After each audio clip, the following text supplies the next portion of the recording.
गोवर्धन पर्वत एक समय में पूरे विश्व में सबसे ऊंचे पर्वत हुआ करते थे।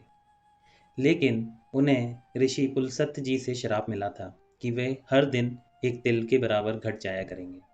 ये श्राप उन्हें इस वजह से मिला कि जब हिमालय पर पुलस्त्य ऋषि घूमने गए तो उन्हें गोवर्धन पर्वत बहुत पसंद आए। गोवर्धन पर्वत को उन्होंने उनके पिता द्रोणाचल जी से मांगा और बोला कि मैं इनको काशी ले जाऊंगा। काशी ले जाने के लिए गोवर्धन पर्वत जी राजी हो गए, लेकिन उन्होंने एक शर्त रखी कि जहां आप मुझे रख देंगे मैं वहीं विराज जाऊंगा। जब हिमालय से पुलस्त्य ऋषि गोवर्धन पर्वत को लेकर जा रहे थे, तभी रास्ते में उन्हें मथुरा दिखे। गोवर्धन पर्वत जी को ये एहसास था, पता था कि श्री कृष्ण भगवान यहीं जन्म लेंगे, तो उन्होंने एक छल किया और उन्होंने कहा कि मैं क्यों ना यहीं रुक जाऊं। तो उन्होंने अपना वजन भारी कर लिया। इस वजह से पुलस्त्य ऋषि को वहाँ विश्राम करना पड़ा। विश्राम करने के पश्चात जब गोवर्धन पर्वत को उन्होंने दोबारा बोला कि चलो, तो गोवर्धन पर्वत ने बोला कि जैसे मैंने आपसे शर्त रखी थी कि जहाँ आप मुझे विराजेंगे मैं वहीं रुक जाऊंगा। तो इसीलिए उन्होंने गोवर्धन पर्वत के छल के लिए एक श्राप दिया कि तुम हर दिन एक तिल के बराबर घटते जाओगे। तो उस समय गोवर्धन पर्वत की जो ऊंचाई थी वो 30,000 मीटर थी, जो अब घटकर 30 मीटर रह गई है। और कहते हैं जैसे जैसे कलयुग बढ़ता जाएगा वैसे ही ये विलुप्त हो जाएंगे। एक समय ऐसा होगा कि इनका नामो निशान भी नहीं रहेगा।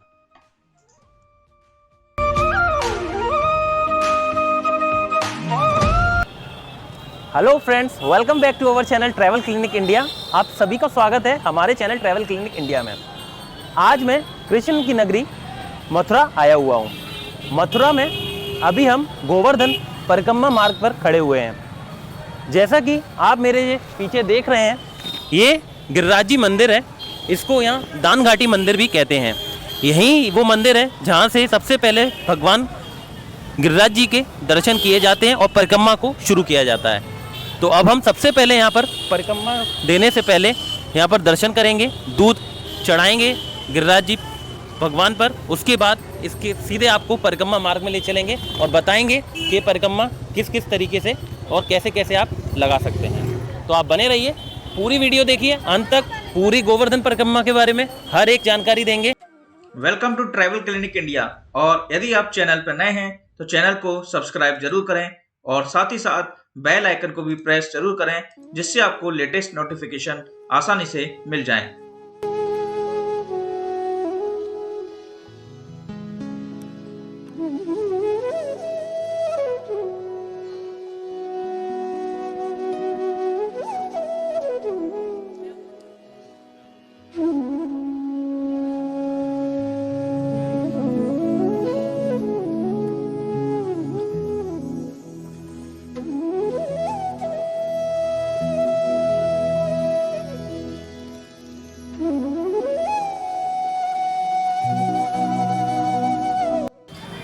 हेलो दोस्तों, तो यह वही जगह है जहाँ से गिरिराज जी की परिक्रमा चालू होती है और लगभग 7 कोस मतलब 21 किलोमीटर की यह परिक्रमा है।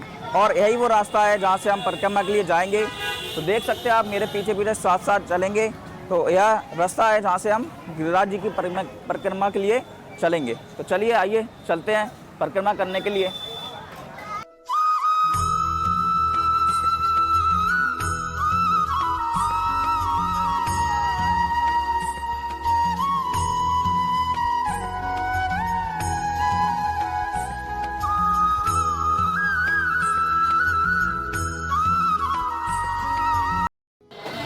इक्कीस किलोमीटर की परिक्रमा में पूंचरी का लोटा पहला पड़ाव है।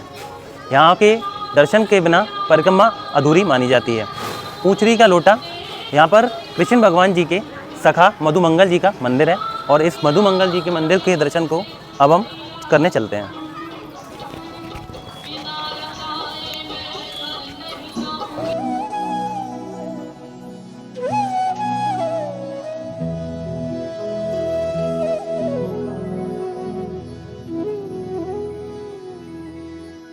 दोस्तों, तो अब हम पुंचरी के लोटा मंदिर पे हैं और हमारे साथ हैं महंत जी। और अब महंत जी इस मंदिर के बारे में आपको बताएंगे। बेटा, ये भगवान श्री कृष्ण के सखा हैं पूंचरी के लोटा। यहाँ जो भक्त गिरिराज जी की परिक्रमा करता है उसकी साक्षी हाजिरी यहीं होती है, क्योंकि जब ठाकुर जी यहाँ से नारद द्वारा पधारे, जब इनको यहाँ विराजमान किया कि मेरा भक्त जो भी गिरिराज जी की परिक्रमा करेगा तुम उनका हाजिरी लेना। भागवत में ये मधुमंगल नाम के सखा हैं, भगवान के अष्ट सखा थे, मनसुखा, धनसुखा, सुदामा, मधुमंगल, तोष सखा, घोष सखा, गोवर्धन, ग्वारिया। तो ये मधुमंगल नाम के सखा थे भगवान के।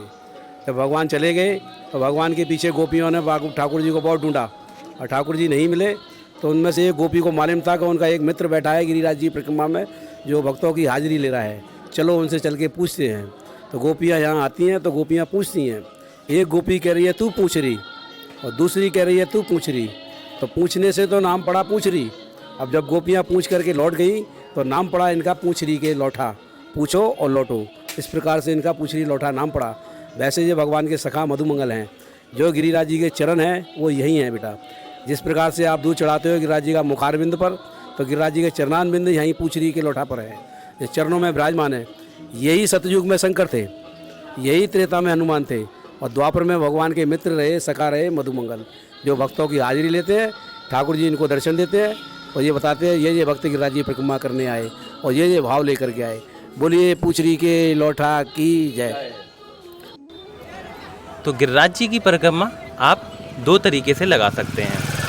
पहला तरीका है कि आप 21 किलोमीटर 7 कोस की परिक्रमा अपने पैरों से पैदल चलकर लगाएं।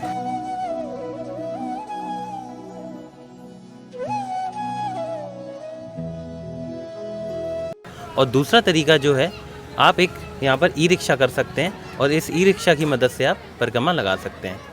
ई रिक्शा आपको 2 लोगों के लिए 300 रुपये से लेकर 400 रुपये तक मिल सकता है।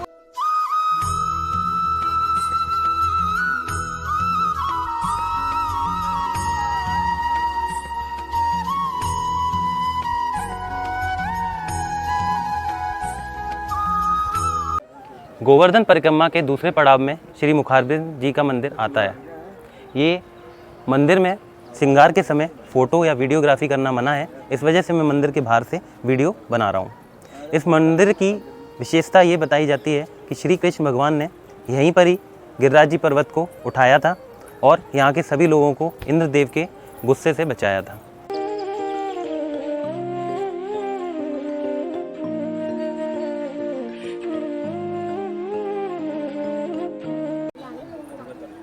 तो अब हम यहाँ के सेवायत जी, जो इस मंदिर के सेवायत जी हैं, उनसे इस मंदिर के बारे में जानेंगे और यहाँ की विशेषताओं के बारे में आप सभी को अवगत कराते हैं। पंडित जी, ऐसा है भैया, यहाँ पे पहले इंद्र की पूजा होती थी अपने ब्रज में।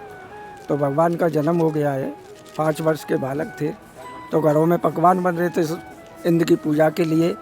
तो भगवान बोले ये पकवान किस लिए बनाए जा रहे हैं? तो मैया यशोदा बोली कल इंद्र की पूजा होगी हमारे यहाँ ब्रज में, तो उसके लिए बना रहे हैं, पूजन के लिए। मान के इंद्र क्या देता है तुमको? मान के जल बरसाता है, उससे चारा होता है, गेहूँ होते हैं, धान होते हैं, जो भी वो होता है वो जल से ही होता है।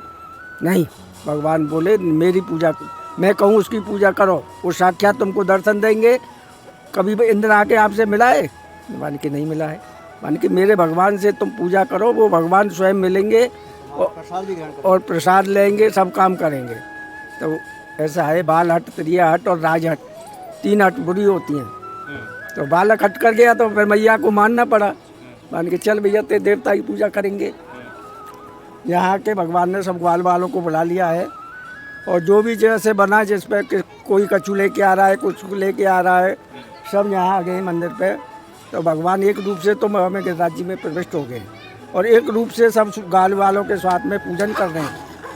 तो जो भी लाभ है उसको ही खा रहे हैं, जो भी ला रहा है उसको ही खा रहे हैं, सबका माल ख़त्म कर दिया। वो बोले ही कैसो देवता है भैया, जो लाए बता रहे हो सबके खा रहे हो। मान के आँख मीच लो, आँख मीचिए, सबके हाथ में वही आ गया है जो जैसा था उसमें पूजन किया है। इंद्र को मालूम पड़ी है कि मेरी पूजा बंद हो गई ब्रज में, ऐसा कौन अवतार हो गया? तो उसने मेघ भालू को ऑर्डर दिया कि इतना जल बरसाओ कि ब्रज बह जाए। तो बरसात हुई है, 7 दिन और 7 रात बरसात हुई है। तो सब ग्वाल जी की परिक्रमा में अब हम तीसरे पड़ाव पर आ चुके हैं। ये दंडवती शिला है और हम इसके मेन पंडित जी यहाँ के, उनसे इस बारे में जानेंगे कि इस जगह की क्या विशेषता है। गिरिराज धरण की जय। ये महाप्रभु जी वल्लभाचार्य जी ने हनुमान घाट काशी में अपना देह छोड़ा था।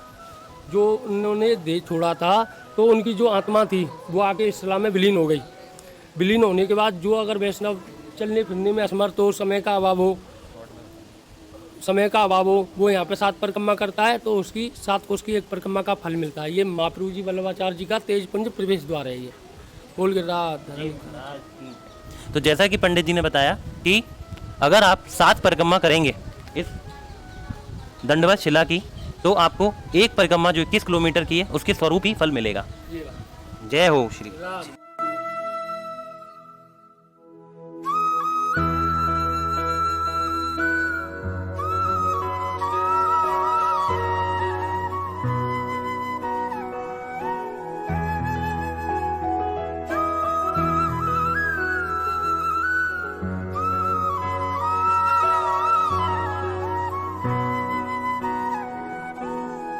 दंडवत शिला के बाद अब हम श्रीनाथ जी के मंदिर के नीचे हैं।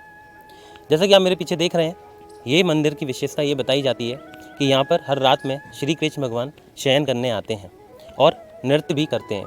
कई बार यहाँ के वासियों को नृत्य की और घुंघरुओं की और तबलों की संगीत की आवाज़ आती है और ये प्रतीत होता है कि श्री कृष्ण भगवान स्वयं यहाँ पर नृत्य कर रहे हैं। और इस मंदिर में रात के समय किसी का भी आना वर्जित है।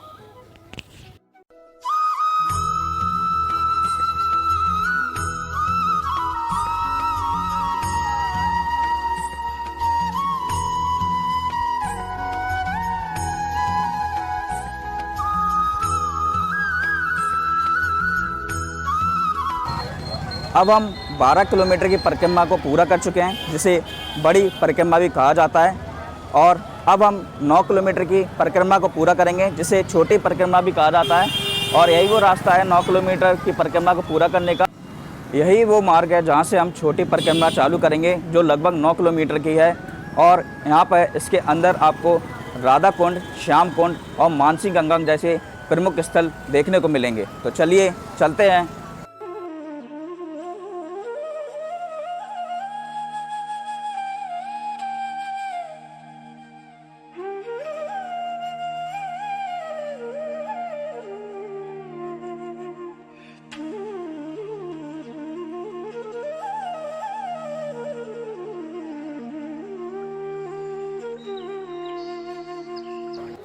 हेलो, तो ये राधा कुंड है और इसी के पीछे आप देखेंगे तो श्याम कुंड है। राधा कुंड लगभग गोवर्धन से 5 किलोमीटर की दूरी पर स्थित है। और ऐसा कहा जाता है कि राधा कुंड में जिन दंपति को संतानें नहीं होती हैं वो इस कुंड में स्नान करते हैं और उनको सुख प्राप्ति होती है, मतलब संतान की प्राप्ति हो जाती है। जैसा आप देख रहे हैं मेरे पीछे यहाँ पे पूजा अर्चना चल रही है। और अब हम चलेंगे श्याम कुंड की तरफ। तो अब हम श्याम कुंड पे आ चुके हैं, जो राधा कुंड के पीछे वाले स्थान पे है। श्याम कुंड में भगवान श्री कृष्ण जी ने स्नान किया था और अपनी शक्ति का प्रदर्शन किया था। उससे क्रोधित होकर राधा ने अपनी दासियों के साथ मिलकर चूड़ी की सहायता से वहाँ पे गड्ढा किया और मानसी गंगा से पानी लेकर उस गड्ढे में भर दिया और वह गड्ढा अब श्याम कुंड के नाम से जाना जाता है।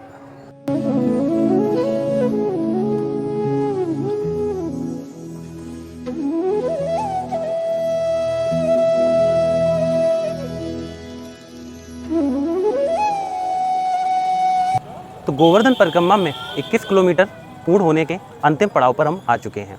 जैसा कि अभी आप मेरे पीछे ये देख रहे हैं, ये बहुत ही सुंदर मंदिर है। इसे कुसुम सरोवर के नाम से जानते हैं। उत्तर प्रदेश में योगी सरकार बनने के बाद योगी सरकार ने फैसला लिया कि हम उत्तर प्रदेश के मंदिरों का सुंदरीकरण करेंगे। उसी के पश्चात ही यहाँ पर लाइट लगाई गई है, जिसकी वजह से ये मंदिर रात में काफ़ी ज़्यादा खूबसूरत दिखता है। अब हम 21 किलोमीटर की परिक्रमा को पूर्ण कर चुके हैं और गिरिराज जी के मंदिर में हम आ चुके हैं। और आप इधर से देखेंगे, इधर से मानसी गंगा आपको दिखाई देगी, जहाँ पे लोग स्नान करते हैं और अपने पापों को दूर करते हैं।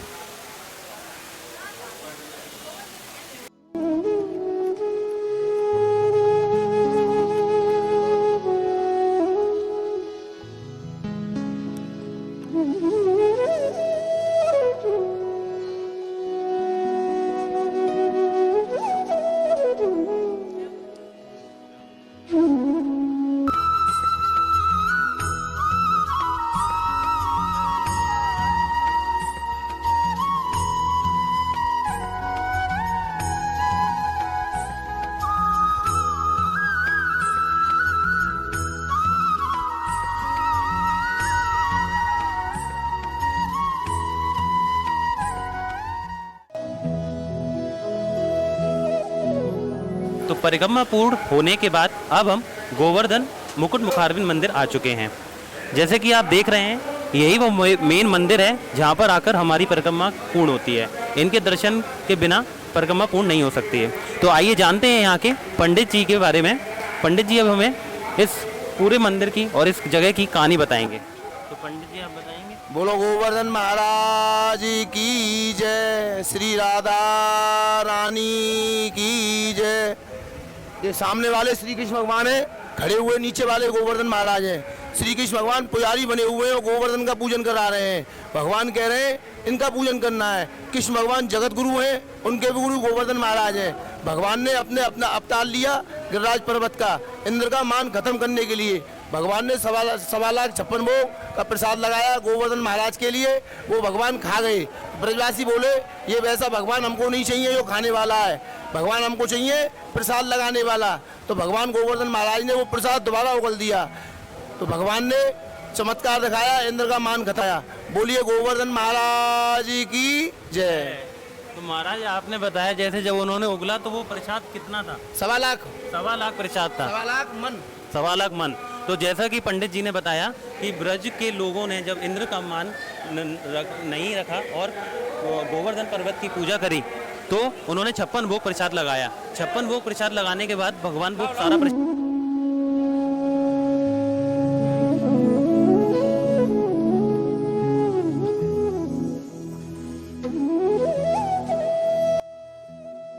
इंडिया।